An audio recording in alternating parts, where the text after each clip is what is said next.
Praise the Lord. सर्वांना happy fathers day. आज आपण फादर्स डे विषयीचा संदेश ऐकणार आहोत आणि सर्वात प्रथम आपण जगिक पित्याविषयी पाहणार आहोत आणि नंतर जो एकच जिवंत पवित्र सनातन अविनाशी असा जो एकच देव आहे आपला पिता, त्या त्या पित्याविषयी आपण बघणार आहोत. तर आपण सुरू करूयात. स्तोत्र 103 13व वचन मी वाचते. जसा बाप आपल्या मुलांवर ममता करतो तसा परमेश्वर आपले भय धरणाऱ्यांवर ममता करतो. म्हणजे इथं पहिल्या वचनात काय आपल्याला कळतंय की जसा बाप आपल्या मुलांवर ममता करतो, म्हणजे इथं परमेश्वराने पृथ्वीवर मुलांवर प्रेम करण्यासाठी, मुलांची काळजी घेण्यासाठी, मुलांची देखभाल करण्यासाठी, मुलांचं सर्व काही व्यवस्थित होण्यासाठी, त्याला योग्य शिक्षण देण्यासाठी देवाने कुणाला इथं ठेवलेलं आहे? तर बापाला इथं पृथ्वीवर ठेवलेलं आहे. आणि ह्या बाप म्हणजे कोण? वडील.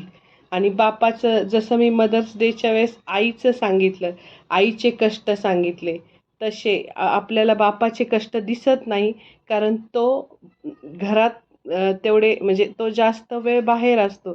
त्याची नोकरी जर 8 तासाची 10 तासाची कुठल्या कुठल्या वडिलांची ड्युटी तर 12-12 तासांची असते, जे पोलीस असतात त्यांची. म्हणजे त्याचे कष्ट तो बाहेर असल्यामुळे त्याचे कष्ट दिसत नसतात. पण तो याचा अर्थ असा नाही की तो घरात इन्व्हॉल्व नसतो. त्याला घरातली प्रत्येक गोष्ट माहीत असते. प्रत्येक छोट्या छोट्या गोष्टीचा तो बारीक विचार करत असतो. पण अनेक वेळा काय होतं, आईचं खूप कौतुक होतं, कारण आई दिवसभर सगळ्यांना दिसत असती की आई सगळ्यांसाठी स्वयंपाक बनवती किंवा आई वेगवेगळी कामं करती, हे सगळं दिसतं. पण बाप हा जो आहे तो बाहेर जाऊन किंवा तो त्याचे मनातल्या भावना अनेक वेळा व्यक्त करत नाही. आई कशी मनातल्या भावना व्यक्त करते, तिला जरा लेडीज लोकांचा स्वभाव जरा बोलका असतो, त्यामुळे ते बोलतात मैत्रिणीला, नातेवाईकांना की असं मला एवढा त्रास होतो, मग असं झालं, तसं झालं, तसं झालं. पण हे वडील जे असतात ना, ते कधीच काहीच बोलत नाही. ते सतत शांत राहून फक्त कृती करतात, बोलत नाही. त्यांचं बोलणं कमी असतं आणि कृती जास्त असते. म्हणून ह्या वडिलांबद्दल अनेक लोकांना अनेक गोष्टी माहीत नाहीत. तर ते बऱ्याच गोष्टी त्यांच्या मी आज सांगणार आहे. तर हे वडील जे आहेत ना, तर ते आजकाल म्हणजे मी आत्ताचे हे मॉडर्न युगातले जे वडील आहेत त्यांच्याबद्दलही सांगते आणि जे जुन्या पिढीतले वडील आहेत त्यांच्याबद्दलही सांगते. म्हणजे सर्व पिढ्यांमध्ये वडिलांच्या भावना, वडिलांचं प्रेम, वडिलांचं जे काही त्याग आहे तर तसाच आहे. पण आत्ता जुन्या पिढीतल्या कसं असायचं की जुन्या पिढीत म्हणजे एकत्र कुटुंब असायचं आणि तिथं घरामध्ये भरपूर लेडीज असायच्या, खूप बायका असायच्या, आजी, काकू, नंतर आत्या, अशा अनेक स्त्रिया त्या घरात राहायच्या. त्यामुळं जुन्या पिढीमध्ये पुरुषांना मुलांचं काही करायचं वेळच यायची नाही. सगळं ह्या लेडीज म्हणजे ज्या स्त्रिया आहेत त्या सर्वजणी मिळून त्या मुलांचं सगळं करायच्या. आणि त्यामुळं त्यावेळेसच्या जुन्या पिढीतल्या वडिलांना मुलांचं काही करायची वेळच नाही म्हणजे आलेली असायची. ते फक्त बघायचे की नाही का, म्हणजे आपली बायको करते किंवा आपली वहिनी करते किंवा आपली आई त्या मुलाचं करते, आपल्या सगळं हे बघायचे फक्त. पण ते काही करत नव्हते, कारण एवढ्या लेडीज असल्यामुळे त्याला काय तो अनुभवच मिळायचा नाही वडिलांना. पण आत्ताची परिस्थिती एकदम उलट झालेली आहे. आत्ताची परिस्थितीमध्ये असं झालं की पुरुषांबरोबर स्त्रियासुद्धा आता काय करू लागल्यात, नोकरी करू लागल्यात. त्यांचं म्हणजे कर्तृत्ववान महिला आहेत, डॉक्टर आहेत, इंजिनियर आहेत, बऱ्याच चांगल्या चांगल्या पोस्टवर त्या कामाला आहेत. कुणी नर्स आहे, वेगवेगळ्या ठिकाणी त्या काय करतात, कामं करतात. आणि मग आत्ता सेपरेट अनेक आता विभक्त कुटुंब पद्धती आपण बघतो बऱ्याच वेळा. तर ह्या स्त्रिया व्यवसायासाठी बाहेर पडू लागल्यात. म्हणजे गावाला पूर्वी एकत्र फॅमिली असेल तर ते आपल्या व्यवसायाच्या जवळपास नाही का घर घेतात. आणि मग आता वडिलांवर तर खूप मोठी जबाबदारी आलेली आहे. म्हणजे आता आपण बघतो की वडील जसे पूर्वीचे वडील काही मुलं कधी म्हणजे पूर्वीच्या वडिलांचं मला आठवतं की आपली मुलं कितवीला आहे हे पण त्यांना माहीत नसायचं. की ते 6वीला आहेत का 7वीला आहेत का 5वीला आहेत हे त्यांना काहीच माहिती नसायचं. एवढे ते वडील नुसतं काम करण्यात नाही का गढून गेलेले असायचे. पण आत्ताचं तसं नाही आहे. आत्ताचे जे वडील आहेत ना ते खूप जागरूक आहेत. ते आत्ताचे जर मॉडर्न जर वडील बघितले ना आपण तर ते मूल होण्याच्या आधीच त्याच्या सगळ्या फ्युचरची तरतूद करून ठेवतात. म्हणजे जर ते मूल जन्माला यायचं असेल तर त्याच्यासाठी माझ्याकडं काय म्हणजे बचत आहे की म्हणजे मी त्याच्यासाठी काय त्याला चांगलं शिक्षण देण्यासाठी मी आत्तापासून नाही का मी पॉलिसी काढेल किंवा काय काय काय वेगवेगळ्या योजना करून ते काय करतात बचत करतात.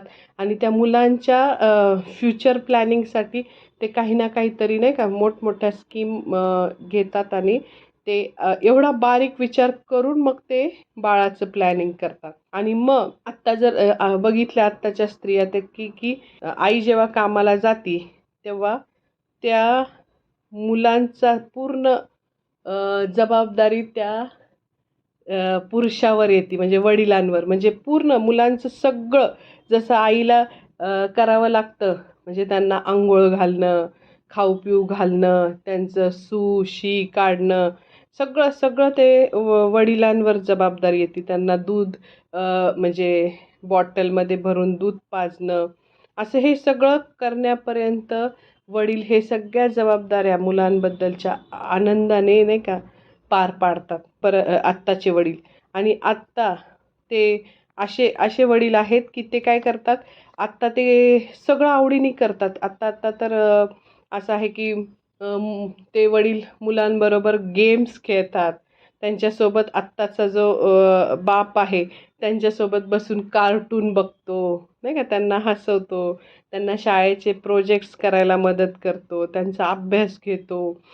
आणि ह्या सगळ्यातून उलट काही काही वेळा तर मी बघितलंय की काही काही वेळेस काही काही मुलं आईच्या एवढ्या अटॅचमेंटमध्ये नसतात, भावनिकरित्या जवळ नसतात. पण हा बाप आहे ना तो म्हणजे प्रसंगी कडक असतो पण प्रसंगी तो खेळकर असतो खूप. आईला कसं बाहेरची जबाबदारी आणि घरातली जबाबदारी ह्या दोन जबाबदाऱ्या पार पाडता पाडता मुलांशी खेळणं वगैरे ती जास्त करत नाही. पण हा जो वडील असतो ना तो मुलांशी भावनिकरित्या जवळ असतो आणि तो त्यांच्याशी मोकळेपणाने बोलतो, त्यांची काळजी घेतो, त्याचं प्रेम व्यक्त करतो. आणि हे सगळं बघून म्हणजे मुलं पण त्याच्याकडं काय होतात ॲट्रॅक्ट होतात.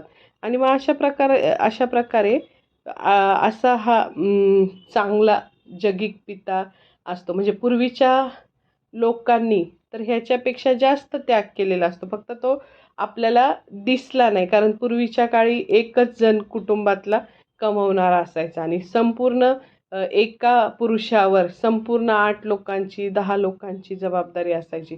म्हणून तो त्या व्यापात असायचा. आणि पूर्वीच्या काळी पगार कमी असायचे, अनेक गोष्टी होत्या, गरिबी असायची. त्यामुळं पूर्वीच्या काळचे पुरुष घरामध्ये स्त्रिया सगळ्या घरात असल्यामुळं म्हणजे ते बाहेरच्या कामात लक्ष द्यायचे.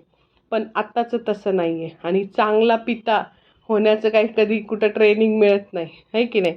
की मुलांचं संगोपन कसं करायचं, काय करायचं, हे काही असं काय ट्रेनिंग दिलं जात नाही. आत्ता जगात जी काही एकदम थोर व्यक्तिमत्व झालेले आहेत, जे काही मुली एकदम हाय लेवलला गेलेल्या आहेत किंवा मुलं एकदम मोठ्या पोस्टला गेलेले आहेत, त्यांनी काहीतरी कर्तृत्व केलेलं आहे, अशा जर मुलांकडं बघितलं ना तर प्रत्येक ह्या यशस्वी मुलामागे किंवा यशस्वी मुलीमागं तिचा पिता असतो. आपण म्हणतो की नाही बऱ्याच वेळा आपण ती नेहमी प्रचलित म्हणतो की प्रत्येक यशस्वी पुरुषामागे त्याची बायको म्हणजे असते. तसं प्रत्येक यशस्वी मुलीमागे तिचे वडील असतात, म्हणजे लग्नाच्या आधी ते वडील तिच्यावर विश्वास ठेवतात, तिला प्रत्येक वेळेस एनकरेज करतात, नाही बाळा तू करू शकशील, तू घाबरू नको, नाही का असे तिला एनकरेज करतात. तिच्यासाठी संरक्षणाचं कवच असतं ते, म्हणजे प्रत्येक वेळेस नाही का तिची इतकी काळजी घेतात की नाही का तिला सोडवायला जाणं, तिला क्लासवरून घेऊन येणं. प्रत्येक आपल्या मुलीची प्रत्येक वडिलांना खूप काळजी वाटत असते. आणि मग अशा प्रकारे हे आई-वडील आपल्याला जगामध्ये प्रेम करण्यासाठी लहानपणापासून बघितलं तर जसं आई जागरण करते आपल्याला दिसतं, पण बऱ्याच वेळा काय बाळ रडत असेल तेव्हा वडील गाढ झोपलेले असतात का? नाही, तर ते पण उठलेले असतात. त्यांची पण झोप होत नाही. ते पण आपले जे बाळाचे वडील आहेत ते सुद्धा रात्रभर जागरण करतात. मग आपल्याला फक्त आईचं दिसतं, पण ह्यांचे पण कष्ट असतात ते आपल्याला दिसत नाही. तर मग अनेक वेळा असं होतं की ज्यावेळेस आपल्याला जोपर्यंत आई वडील आहेत तोपर्यंत आपल्याला त्यांची किंमत कळत नाही.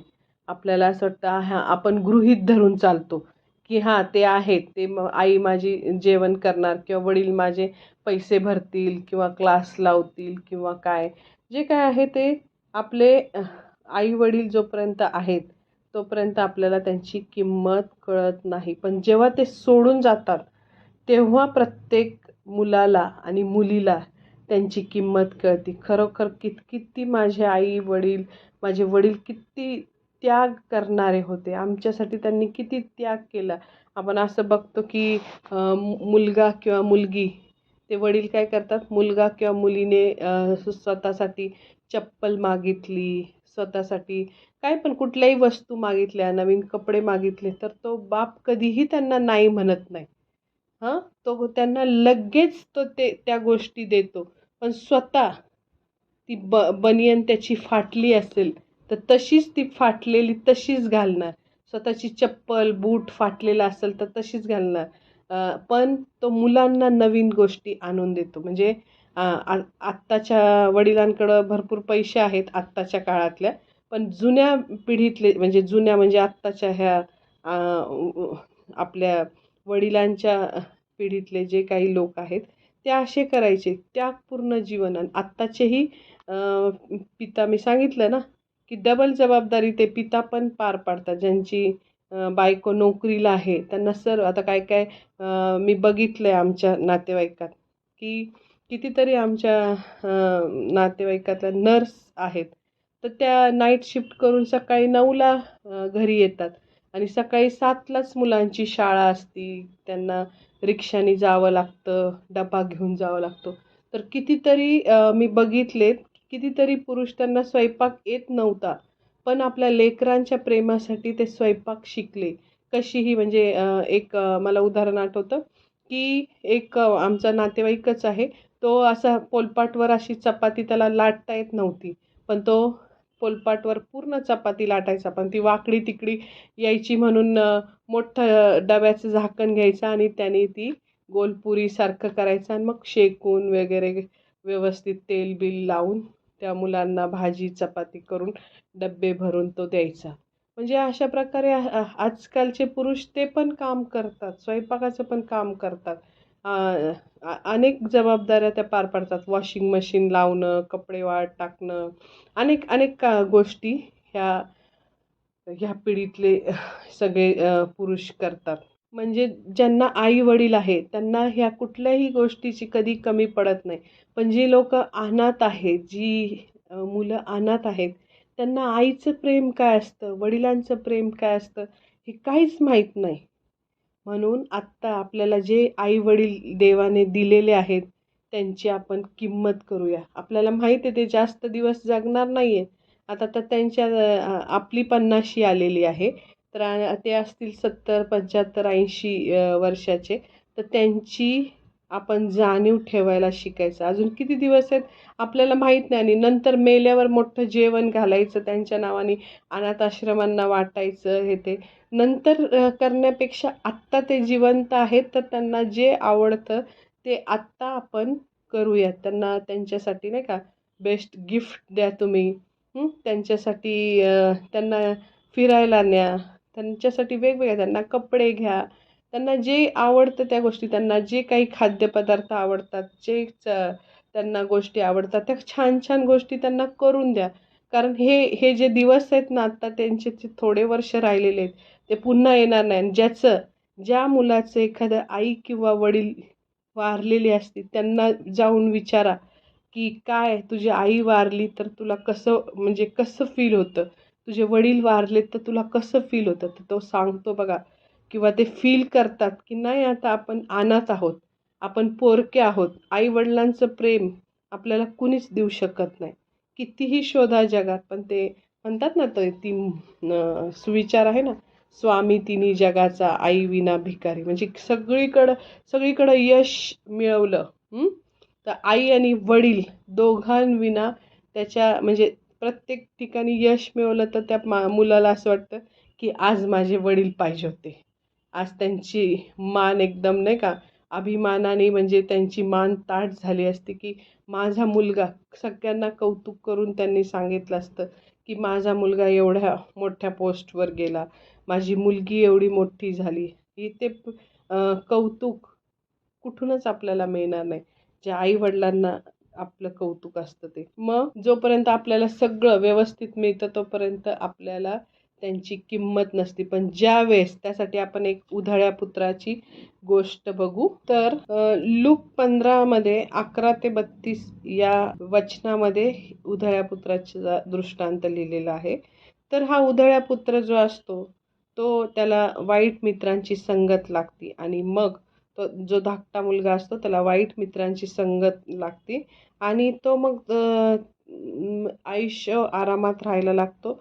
आणि तो वडिलांना म्हणतो की मला माझ्या इस्टेटीचा वाटा द्या, आणि तो इस्टेट आपला अर्धा वाटा घेतो, आणि तो दूरदेशी आपल्या मित्रांबरोबर निघून जातो, आणि सगळी संपत्ती उधळून टाकतो, सगळे पैसे उधळून टाकतो.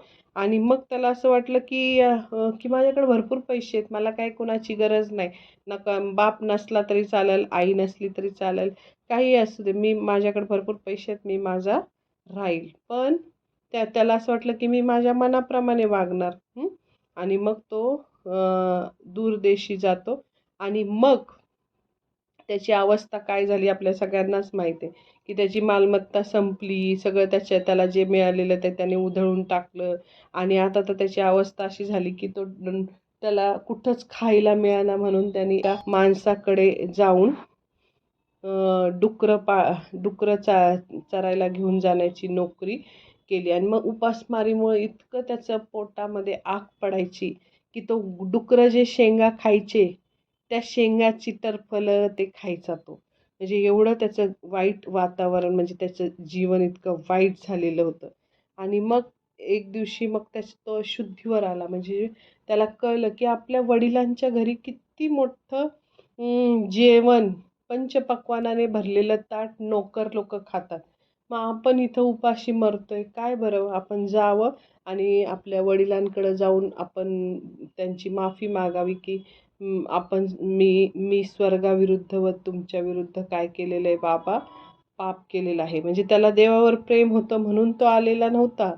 त्याच्या पोटात आग पडलेली, त्याला उपासमारीने तो मरत होता, म्हणून त्याला वडिलांचं काही वाटत नव्हतं. तो आपल्या उपासमारी होऊ नये म्हणून तो तिथं आलेला होता. आणि मग अशा प्रकारे तो येतो. आणि मग त्याला असं तो बोलायच्या आधीच त्याने तो बाप लांब पर्यंत चौकात येऊन आपल्या मुलाकडं डोळे लावून बसलेला होता. त्याच्या बापाचं त्याच्यावर एवढं जीवापाड प्रेम होतं की तो इतका वाईट मार्गाला गेलेला होता, पण तरी त्याच्या वडिलांच्या मनात त्याच्याबद्दल काही द्वेष, राग काहीच नव्हता.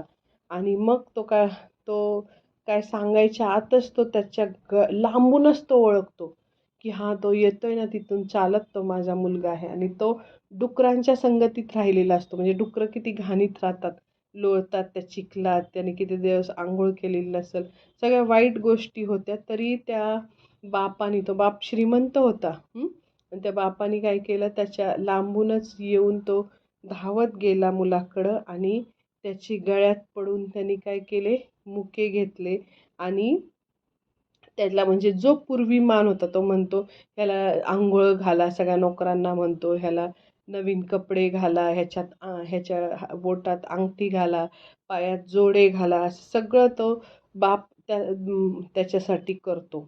आणि मग तो म्हणजे त्यांनी तो जो काही त्यांनी तर असा विचारही केलेला नव्हता. त्यांनी असा विचार केला होता, की मी जाऊन वडिलांची माफी मागेल आणि वडिलांना म्हणेल, की तुम्ही मला आता मी तुमच्या मुलगा बनण्याच्या लायकीचा नाही राहिलो, तर मी तुमचा नोकर म्हणून तुमच्या नोकरासारखं काम करेल आणि नोकरासारखं तुमच्या घरात राहील. कारण मी तुमची सगळी संपत्ती उधळून टाकली आहे. मग तो म्हणतो त्याला असं वाटतं, की माझा बाप पण माझ्यावर आल्या-आल्या मला नाही का बोलल, सगळ्या माझ्या चुकांचा पाढा वाचल, की तुला एवढी इस्टेट दिलेली, काय केलं, असं झालं, तसं झालं, मला सगळं बोलल असं वाटलं होतं.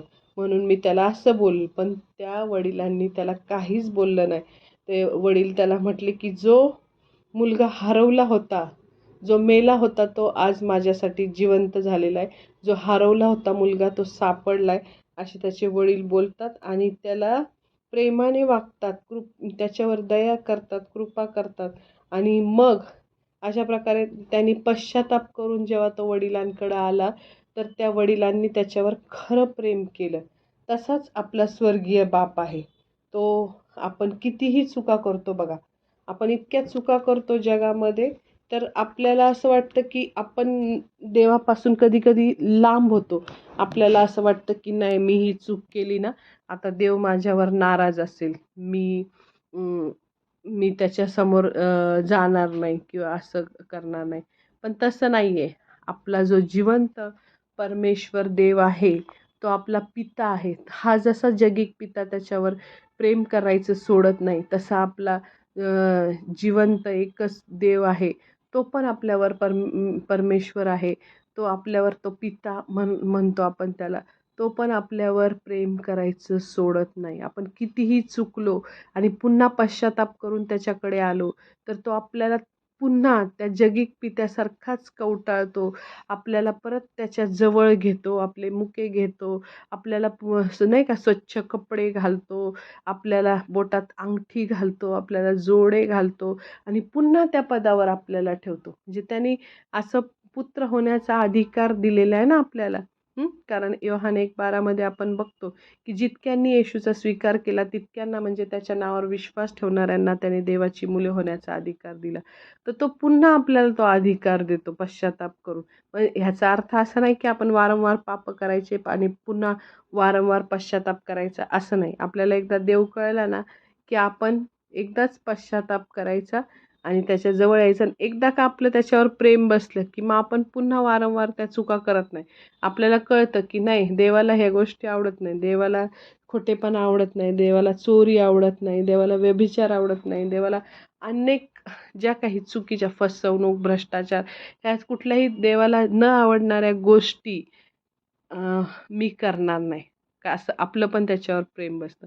जसं तो उधाळ्या पुत्राचा जो वडील आहे, तो चौकात थांबून त्याची वाट बघत असतो, तसा आपला हा जिवंत परमेश्वर तोही आपली वाट अशाच प्रकारे बघत असतो. परत अजून एक वचन आहे, की रोम 8:32 मध्ये असं लिहिलेलं आहे, ज्याने आपल्या स्वतःच्या पुत्रास राखून न ठेवता त्याला आपणा सर्वांकरता समर्पण केले, तो त्याच्याबरोबर आपल्याला सर्व काही कसे देणार नाही. म्हणजे आपल्याला हे कळतं, की ज्या देवानी आपल्या स्वतःच्या एकुलत्या एका पुत्राला सुद्धा स्वतःसाठी राखून ठेवलं नाही, तर सर्वस्व दिलं. मग असला देव आपल्याला लाभलाय, की सर्वस्व जर तो आपल्यासाठी देऊ शकतो, तर आपल्याला असं वाटतं, की मला ही गोष्ट कधी मिळणार काय माहिती. आपण निराश होतो. खूप वर्षाची एखाद्या गोष्टीसाठी प्रार्थना करत असतो. पण ज्या देवाने आपल्याला सर्वस्व दिलं, तो त्याबरोबर आपल्याला लागणाऱ्या गोष्टी देणार की नाही? देणारच, 100% देणार. जो देव आपल्यावर इतकं जीवापाड प्रेम करतो, ज्याने आपल्या एकुलत्या एक पुत्राला, म्हणजे सर्वात मोठी देणगी कुठली जर देवाने आपल्यासाठी दिली असेल, ती म्हणजे त्याची सर्वात उत्तम देणगी म्हणजे त्याचा एकुलता एक पुत्र प्रभू येशू ख्रिस्त, ह्याला आपणासाठी काय केलं, दिलं. आणि त्याच्यावर विश्वास ठेवल्याने आता आपण काय होतो, स्वर्गाचे वारीस होतो. आणि देव आपल्याला काय करतो, आपल्या नीतिमत्व असं म्हणून गणतो. म्हणजे आपण कितीही पाप केलेलं असेल तर तो आपल्याकडं पापी म्हणून बघत नाही. येशूच्या रक्ताने आपण शुद्ध झाल्यामुळे तो आपल्याला नीतिमान असं गृहीत धरतो, नीतिमान समजतो. मग असा देव जर आपल्याला लाभलाय तर आपण त्याच्यासाठी आपलं सर्वस्व दिलं पाहिजे. त्याने जर आपल्याला आपलं सर्वस्व दिलंय तर आपण आपलं काहीच देत नाही. आपल्याला वेळ द्यायला पण किती त्रास होतो. आपल्याला सेवा करायला किती त्रास होतो. आपल्याला बायबल वाचायला त्रास होतो. आपल्याला अनेक गोष्टी करायला त्रास होतो. तर मग जगात जो दिलेला आहे जगिक पिता, तो पण असाच जीवापाड प्रेम करतो. आणि जो आपला स्वर्गीय पिता आहे, आपला देव आहे, आपला प्रभू येशू ख्रिस्त, पवित्र आत्मा आपल्यासाठी, त्रैक्य देव आपल्यासाठी कार्य करत आहे. पूर्वी यहोवा पिताचं आपण बघितलं जुन्या करारात, मग येशू ख्रिस्ताचं बघितलं नवीन करारात, आणि आत्ता येशू ख्रिस्त गेल्यावर पवित्र आत्मा आपल्याला सहाय्य करता आहे. तो आपला मार्गदर्शक आहे आणि तो आपल्याला मार्गदर्शन करतो. तर असे हे त्रैक्य देव आपल्याला लाभलेले आहेत. तर आपण किती त्यांचा आदर करावा, किती त्या देवासाठी जगावं, आणि ह्या आपल्या जगिक पित्यावर पण आपण तसंच प्रेम करावं. कारण निर्गम 20:12 मध्ये लिहिलेलं आहे, आपल्या बापाचा व आपल्या आईचा मान राख, म्हणजे जो देश तुझा देव परमेश्वर तुला देत आहे त्यात तू चिरकाळ राहशील. म्हणजे आपल्याला जर आपण मान राखला आई बापाचा, तर जो देश आपल्याला दिलेला आहे त्यात आपण खूप वर्ष जगू. चिरकाळ म्हणजे जास्त काळ आपण त्या पृथ्वीवर राहू, त्या देशात राहू, असं इथं सांगितलेलं आहे. तर अशा ह्या देवाचा आपण आदर करू, रिस्पेक्ट करू ह्या दिनाच्या दिवशी, आणि आपल्या जगिक पित्याचाही रिस्पेक्ट करू, त्यांच्या इच्छेप्रमाणे वागू, त्यांची काळजी घेऊ, म्हातारपणात त्यांना नाही का काळजी घेऊ, त्यांचे सांभाळ करू, आणि त्यांचा सन्मान करू आपण. तर अशा प्रकारे आज आपण फादर्स डेचा मेसेज बघितला. देवाला खूप खूप धन्यवाद. God bless you.